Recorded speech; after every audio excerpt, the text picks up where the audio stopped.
2 দিনের রাষ্ট্রীয় সফরে 4 ডিসেম্বর ভারতে আসছেন রাশিয়ান প্রেসিডেন্ট ভ্লাদিমির পুতিন, যেখানে তিনি রাশিয়ান তেল, ক্ষেপণাস্ত্র ও ফাইটার জেট বিক্রির মাধ্যমে শক্তি, প্রতিরক্ষা সম্পর্ক পুনরুদ্ধারের চেষ্টা করবেন। 4 বছর পর ভারতের রাজধানীতে প্রধানমন্ত্রী নরেন্দ্র মোদীর সঙ্গে বৈঠকে অংশ নিচ্ছেন তিনি। সঙ্গে থাকছেন প্রতিরক্ষা মন্ত্রী ও ব্যবসা ও শিল্প প্রতিনিধি দল।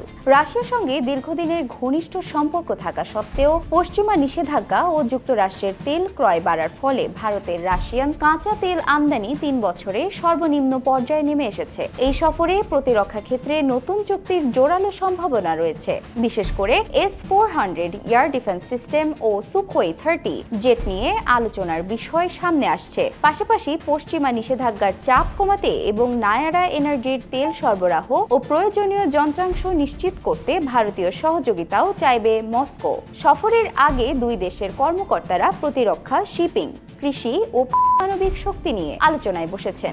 নতুন চুক্তির মাধ্যমে শক্তি ও প্রতিরক্ষা ক্ষেত্রে রাশিয়ার সঙ্গে দীর্ঘদিনের সম্পর্ককে আরও মজবুত করতে চায় ভারত।